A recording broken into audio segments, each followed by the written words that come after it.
Hi, ഇന്ന് +2 സോഷ്യോളജിക്കാർക്ക് ഒരു special video ആയിട്ടാണ് മിസ് വന്നിട്ടുള്ളത്. നിങ്ങൾ എല്ലാവരും ഒട്ടുമിക്ക ആളുകൾ എന്നോട് ചോദിക്കുന്ന ഒരു ചോദ്യമാണ്, അയ്യോ മിസ്സേ എന്താണ് പഠിക്കേണ്ടത്, ഈ എക്സാമിന് വേണ്ടി പഠിക്കാനായിട്ട് ഇരിക്കുമ്പോൾ എന്താ പഠിക്കേണ്ടത് എന്നുള്ളൊരു കൺഫ്യൂഷൻ എല്ലാവർക്കും ഉണ്ടെന്നാണ് എനിക്ക് തോന്നുന്നത്. അപ്പോൾ അങ്ങനെയൊക്കെ കൺഫ്യൂഷൻ നിങ്ങൾക്ക് ഉണ്ടെങ്കിൽ ഇനി ഒരു സംശയവും വേണ്ട. എസ്സേക്ക്, അതായത് എസ്സേ ടോപ്പിക്സ് ഏതൊക്കെയാണ്, നമ്മളുടെ ക്രിസ്മസ് പോർഷനിലെ പ്രധാനപ്പെട്ട എസ്സേ ടോപ്പിക്സ് ഏതൊക്കെയാണെന്നുള്ളതാണ് ഇന്നിവിടെ നമ്മൾ ഡിസ്കസ് ചെയ്യുന്നത്. ടോപ്പിക് ഏതൊക്കെയാണെന്നായിരിക്കും ഞാൻ ഇവിടെ നിന്ന് പറയുന്നത്. അതിന്റെ ഡീറ്റെയിൽസും മറ്റു കാര്യങ്ങളൊക്കെ ആയിട്ട് നമ്മൾ ലൈവിൽ വളരെ ഡീറ്റെയിൽ ആയിട്ട് നമ്മൾ ലൈവിൽ പറയുന്നതായിരിക്കും. ഓരോ ടോപ്പിക്കിന്റെയും അതിന്റെ പ്രാധാന്യത്തെക്കുറിച്ചും അതിന്റെ ഡീറ്റെയിൽ ആയിട്ടുള്ള വിവരണങ്ങളൊക്കെ നമ്മൾ ലൈവിലൂടെ ഉണ്ടായിരിക്കും. അപ്പോൾ ഏതൊക്കെയാണ് പഠിക്കേണ്ട എസ്സേ ടോപ്പിക്സ് എന്നുള്ളതാണ് ഇപ്പോൾ നമ്മളിവിടെ പറയാൻ പോകുന്നത്. അപ്പോൾ എന്താണ് പഠിക്കേണ്ടത്, എവിടുന്ന് പഠിച്ചു തുടങ്ങണം എന്നൊക്കെ കൺഫ്യൂഷനിൽ ഇരിക്കുന്ന ആൾക്കാരുണ്ടെങ്കിൽ ഒരു സംശയവും വേണ്ട.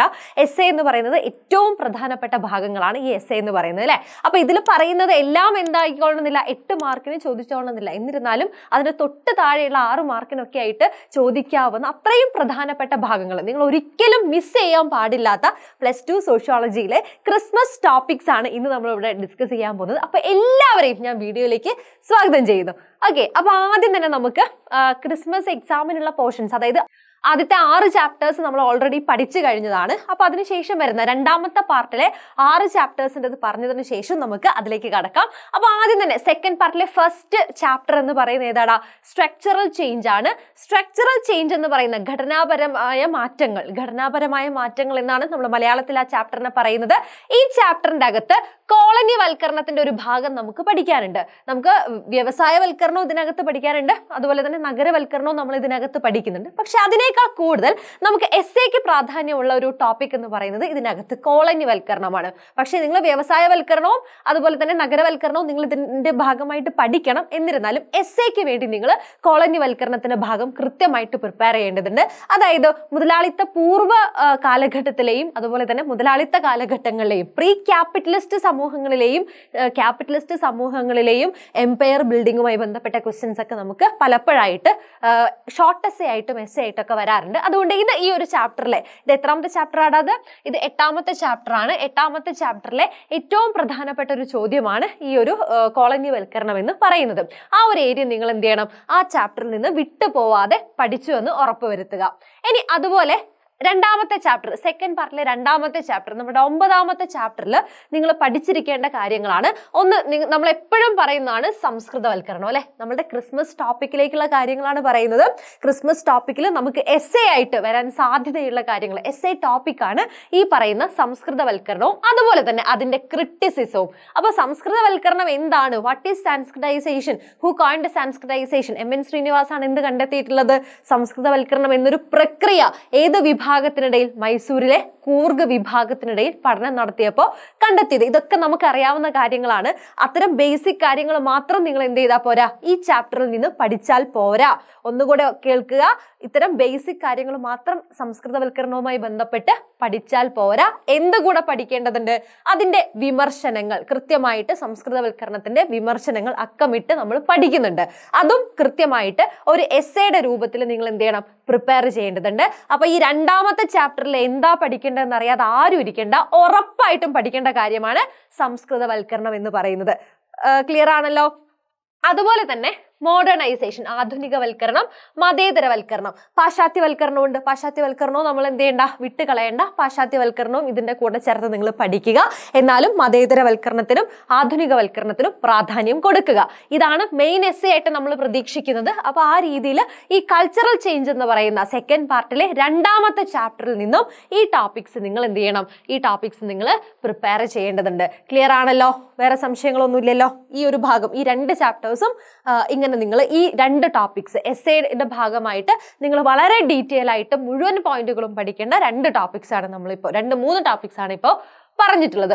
ഇനി അടുത്ത സുപ്രധാനമായിട്ടുള്ള 10ാമത്തെ ചാപ്റ്റർ, 2.3 എന്നൊക്കെ നമ്മൾ വിളിക്കുന്ന സെക്കൻഡ് പാർട്ടിലെ 3ാമത്തെ ചാപ്റ്റർ ആണിത്. ഈ 3ാമത്തെ ചാപ്റ്റർ നോക്കുകയാണെങ്കിൽ നമ്മളിവിടെ എന്തൊക്കെ പഠിക്കണടാ? Powers and responsibilities of panchayat. പഞ്ചായത്തിന്റെ അധികാരങ്ങളും ഉത്തരവാദിത്തങ്ങളും എന്തൊക്കെയാണ്? വളരെ പ്രധാനപ്പെട്ടതാണ്. എസ്സേ ആയിട്ട് നമുക്ക് ക്രിസ്മസ് ടോപ്പിക്കിൽ പ്രതീക്ഷിക്കാവുന്ന, നമ്മൾ സെക്കൻഡ് പാർട്ടിൽ നമ്മൾ വളരെ എന്താ പറയുക, ആകാംക്ഷയോടെ നമ്മൾ പ്രതീക്ഷിക്കുന്ന ഒരു ഏരിയ കൂടിയാണ്. നമ്മൾ എപ്പോഴും പറയാറുണ്ട്, ഏതാടാ? പഞ്ചായത്തിന്റെ ഭാഗം ഭാഗങ്ങൾ, പഞ്ചായത്തിനെ കുറിച്ചുള്ള എല്ലാ കാര്യങ്ങളും, അതായത് പഞ്ചായത്തിനെ കുറിച്ച് A to Z എന്തൊക്കെ നമ്മളുടെ പാഠപുസ്തകത്തിൽ നമുക്ക് പഠിക്കാനുണ്ടോ അതൊക്കെ നിങ്ങൾ എന്ത് ചെയ്യണം, പഠിച്ചിരിക്കണം. വീണ്ടും ഉറപ്പിച്ചു പറയുന്നു, പഞ്ചായത്തുകളെ കുറിച്ചുള്ള മുഴുവൻ കാര്യങ്ങളും നിങ്ങൾ എന്ത് ചെയ്യണം, പഠിച്ചിരിക്കണം.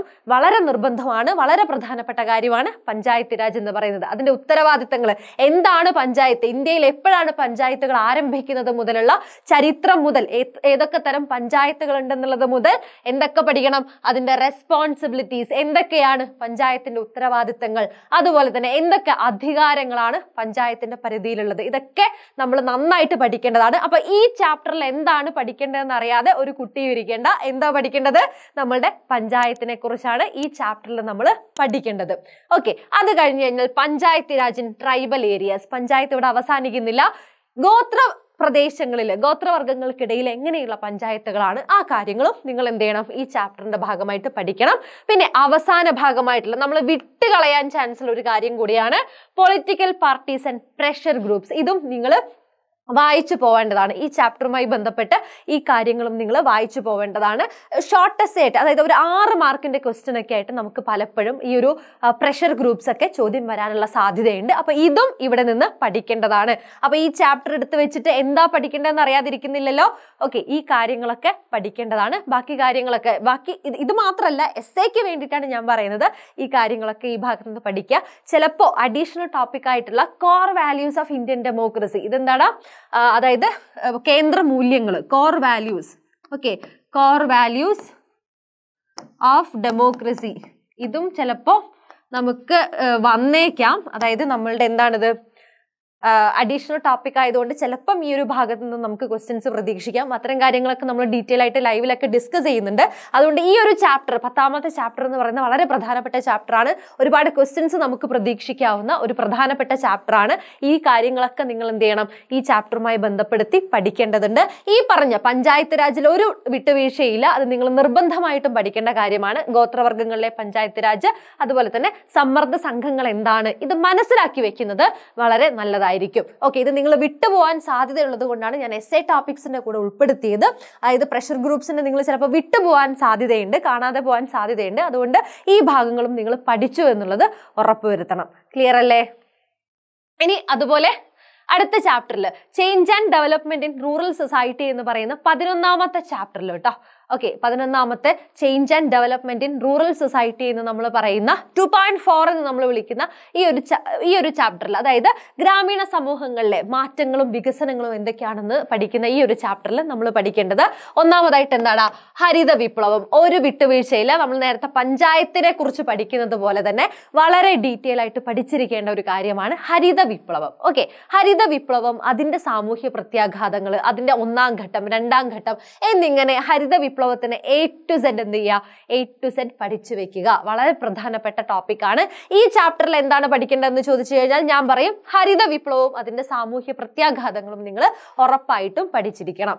ഇനി അതുപോലെ തന്നെ transformation of rural society after independence, ഇതും നിങ്ങൾ ചിലപ്പോൾ വിട്ടുപോകാൻ സാധ്യതയുള്ളതാണ്. പക്ഷെ ഇതൊരു PYQ കൂടിയാണ്.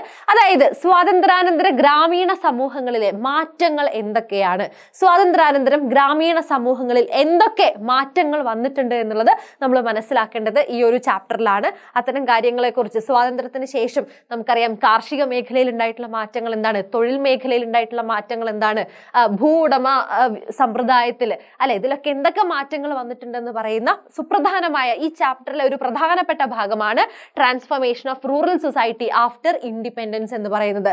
ഉറപ്പായിട്ടും പഠിക്കുക കേട്ടോ. തീർച്ചയായിട്ടും നിങ്ങൾ പഠിച്ചിരിക്കേണ്ട ഒരു ഏരിയ ആണ്. വിട്ടുപോകരുത്. ചാപ്റ്റർ എടുത്ത് വെച്ച് പഠിക്കുന്ന സമയത്ത് ഇത് വിട്ടുപോകരുത്. അപ്പൊ നിങ്ങൾ മറ്റൊരു കാര്യം കൂടെ ചെയ്യേണ്ടത്, ഈ ഒരു എസ്സേ ടോപ്പിക്സ് ഒക്കെ നിങ്ങൾ എന്ത് ചെയ്യുക, നമ്മളിവിടെ പറയുന്ന ഈ എസ്സേ ടോപ്പിക്സ് ഒക്കെ ഒരു ചെക്ക് ലിസ്റ്റ് പോലെ നിങ്ങൾ ഒന്ന് പ്രിപ്പയർ ചെയ്ത് വെക്കുക. ചെക്ക് ലിസ്റ്റ് പോലെ പ്രിപ്പയർ ചെയ്യാൻ പറയുന്നത് വേറൊന്നുമല്ല, വിട്ടുപോകരുത്. അവസാനം നിങ്ങൾ റിവൈസ് ചെയ്യുന്ന സമയത്ത് ഇതൊക്കെ പഠിച്ചിട്ടുണ്ട് എന്നുള്ളത് നിങ്ങൾ ഉറപ്പ് വരുത്തണേ. അത്രയും പ്രധാനപ്പെട്ട ടോപ്പിക്സ് ആണ് ഇപ്പോൾ പറയുന്നത്.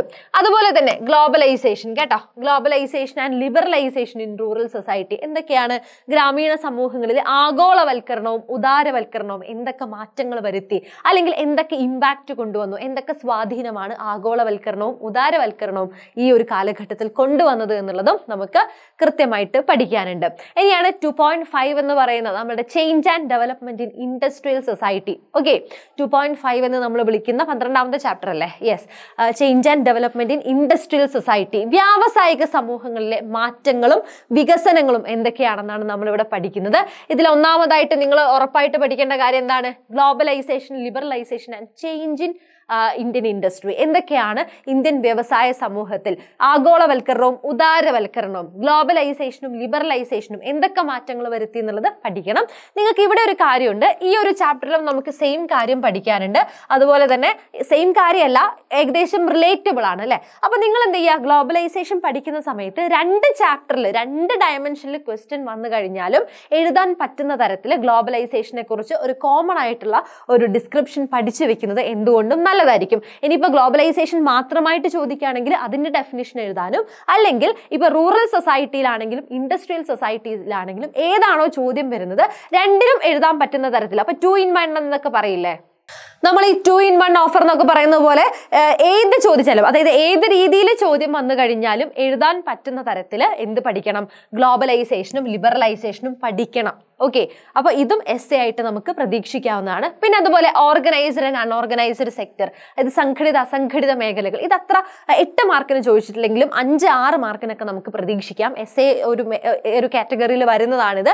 അതുപോലെ തന്നെ ഹോം ബേസ്ഡ് വർക്കും നമുക്ക് 8 മാർക്കിനൊന്നും ചോദിച്ചിട്ടില്ലെങ്കിൽ നമുക്ക് തള്ളിക്കളയാൻ പറ്റില്ല. 6 മാർക്കിനൊക്കെ സ്ഥിരമായിട്ട് ചോദ്യം വരുന്നത് കൊണ്ടാണ് ഞാൻ ഇതിവിടെ ഉൾപ്പെടുത്തിയിട്ടുള്ളത്. ഈ ചാപ്റ്ററിൽ നിങ്ങൾ കൂടുതൽ പ്രാധാന്യം കൊടുക്കേണ്ടത് ആഗോളവൽക്കരണം, വ്യാവസായിക സമൂഹത്തിലെ ആഗോളവൽക്കരണം, ഉദാരവൽക്കരണം എന്തൊക്കെയാണെന്നുള്ളതാണ്. അപ്പോൾ ഈ ചാപ്റ്റേഴ്സിൽ നമ്മൾ ഇത്രയും കാര്യങ്ങളാണ് നമ്മുടെ ക്രിസ്മസ് ടോപ്പിക്കായിട്ട് നമുക്ക് പഠിക്കേണ്ടത്. ആൻഡ് അതിന് മുമ്പത്തെ ചാപ്റ്ററിലും എന്തുണ്ട്, അതിന് മുമ്പേ വരുന്ന ചാപ്റ്റേഴ്സിലും നമുക്ക് എന്ത് വരുന്നുണ്ട്? എസ്സേ ടോപ്പിക്സ് വരുന്നുണ്ട്. അതുകൂടെ ഞാൻ ജസ്റ്റ് ചെറുതായിട്ടൊന്ന് നിങ്ങൾ ഓർമ്മപ്പെടുത്തി പോവാം. നമ്മൾ മുമ്പേ അതൊക്കെ പരിചയപ്പെട്ടതാണ്. എന്നിരുന്നാലും നിങ്ങൾ മറന്നുപോയിട്ടുണ്ടെങ്കിൽ ഒന്ന് ഓർമ്മപ്പെടുത്താൻ വേണ്ടിയിട്ടാണ്. നമ്മളുടെ 1ാമത്തെ ചാപ്റ്ററിൽ ഇൻട്രൊഡ്യൂസിങ് ഇന്ത്യൻ സൊസൈറ്റി എന്ന് പറയുന്ന ഫസ്റ്റ് ചാപ്റ്ററിൽ നമുക്ക് കോമൺ സെൻസ് നോളജ്, സാമാന്യ ബോധജ്ഞാനത്തിനെ കുറിച്ച് ഒരു എസ്സേ വരാനുള്ള ഒരു സാധ്യതയുണ്ട്. അതൊരു എസ്സേ ടോപ്പിക് പോലെ നിങ്ങൾ പ്രധാനമായിട്ട് പഠിക്കേണ്ടതാണ്. അതുപോലെ തന്നെ നമുക്കറിയാം 2ാമത്തെ ചാപ്റ്ററിലാണെങ്കിൽ മാൽത്തൂസിയൻ സിദ്ധാന്തം, അതാണ് മുമ്പേ ഒക്കെ നമുക്ക് എസ്സേ ആയിട്ടൊക്കെ ചോദ്യം വരാറുള്ളത്. അതായത് ഓണം എക്സാമിനൊക്കെ നിങ്ങൾക്ക് ചിലപ്പോൾ ചോദ്യം വന്നിട്ടുണ്ടായിരിക്കും. അപ്പൊ ഈ ഒരു ഭാഗം നിങ്ങൾ ശ്രദ്ധിക്കേണ്ടതാണ്. And reason for the decline in the sex ratio in India, എന്തൊക്കെയാണ് ഇന്ത്യയിൽ സെക്സ് റേഷ്യോ കുറയാനുള്ള സാധ്യതകൾ എന്താണ്? അതുപോലെ തന്നെ ഡെമോഗ്രഫിക് ട്രാൻസിഷൻ തിയറിയൊക്കെ നമുക്ക് ചോദ്യമായിട്ട് വരാൻ സാധ്യതയുണ്ട്.